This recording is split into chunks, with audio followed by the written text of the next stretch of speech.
Hi, my name is Randolph Sellars, and I'm a freelance director and DP.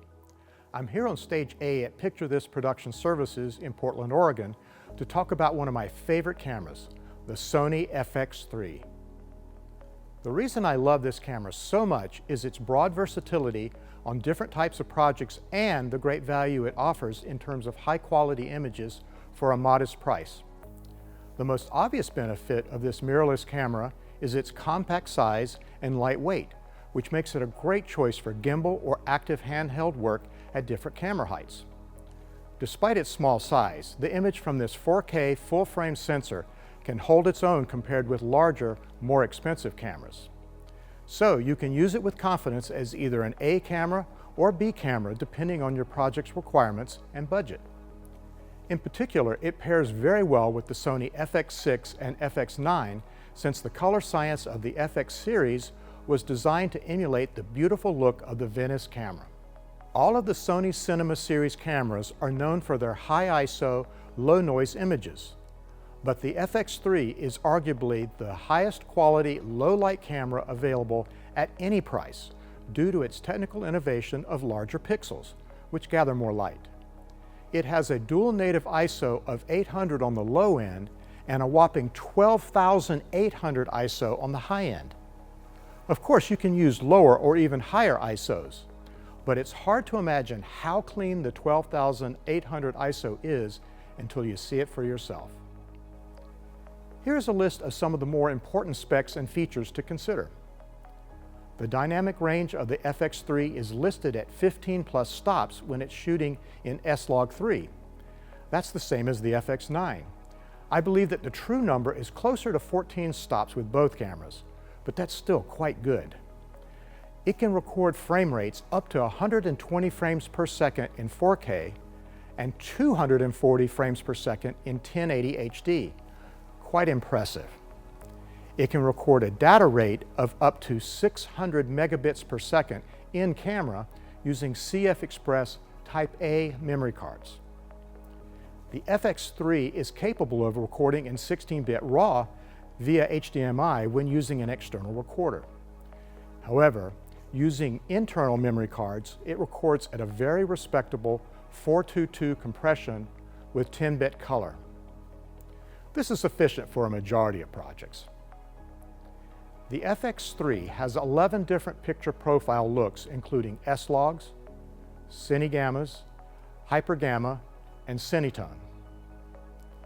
Like most Sony cameras, the FX3 lens mount is an E-mount, which is optimized for Sony brand or other E-mount lenses, both still and Cine style.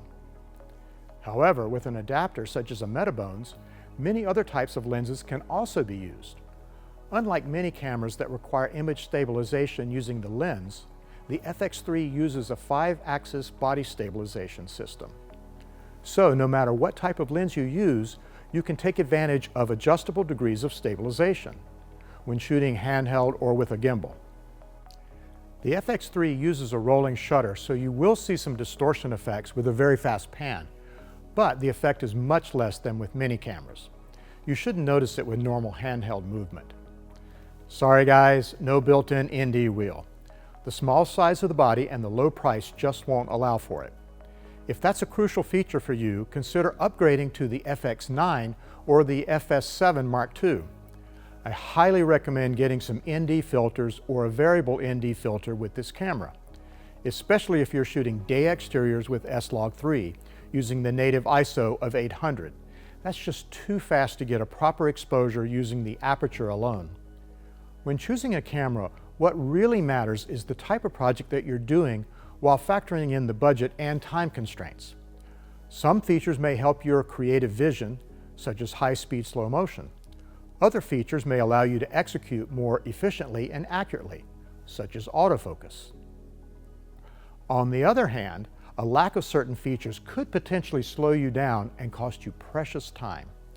In these cases, it may be more cost-effective in the long run to spend more money for a camera that will save you time by executing more quickly. So let's talk more about the types of projects and situations where the Sony FX3 would be a good choice.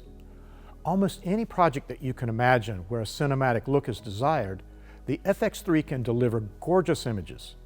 This could include narrative films, commercials, corporate films, and more stylized documentaries. A very impressive fact is that the science fiction feature film The Creator was shot almost entirely with the Sony FX3 cameras, even though it had a budget of $80 million. This stunningly shot film excels in both low-light night scenes as well as bright, high-contrast day scenes. This is especially true if the project has a modest budget, because the FX3 delivers impressive images at a low price. The advantage of the small body size allows it to be set up in numerous configurations. At one extreme, it can be completely stripped down using a lightweight still lens, or it can be built up into a full studio mode with cine lenses. With the right lens selection, this camera can be a great choice for shooting beautiful interviews along with traditional B-roll. I also think that the FX3 is a smart choice for shooting low-budget projects including narrative shorts, feature films, and music videos. Not only is it highly affordable, but the images from this camera can rival much more expensive cameras. If you find yourself using minimal lighting by design or by necessity, the high dynamic range and superb low light capability can be a lifesaver. The FX3 is also on the Netflix approved camera list, which means that the specifications meet their technical requirements. I've also used the FX3 as a B camera or gimbal camera on television shows and larger budget commercials. It pairs best with the Sony FX6, FX9, and the Venice cameras in terms of color and gamma. However, with proper lighting, a color chart, and skilled color grading, I believe that the FX3 can be matched with many different cameras if needed. I've used it successfully with an Arri Alexa Mini and a Canon C300 Mark II.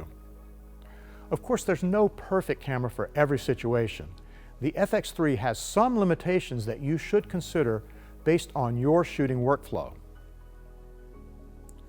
While it's true that you can build up the camera to resemble a larger production camera, it does take a bit longer to trick it out with a full complement of accessories. You'll need to allow for extra time to do that. If, for instance, you're shooting a documentary where you have to be prepared to shoot at a moment's notice or make quick setting changes while filming, then it's possible that the FX3 may not be spontaneous enough for your needs. A larger camera like the FX9 may be faster to set up and make adjustments on the fly. For example, features like the built-in variable ND wheel and multiple external buttons to change functions may save time. On the other hand, the compact size of the FX3 may enable you to move faster and have greater mobility. Well, that's it for part 1 of our Sony FX3 video. You'll want to check out part 2, where we go into more details and advantages of this small but mighty camera. We'll also be showing you more cinematic test footage that demonstrates just how awesome this camera can look. Thanks for watching, and let us know in the comments what gear you want to see in a future video.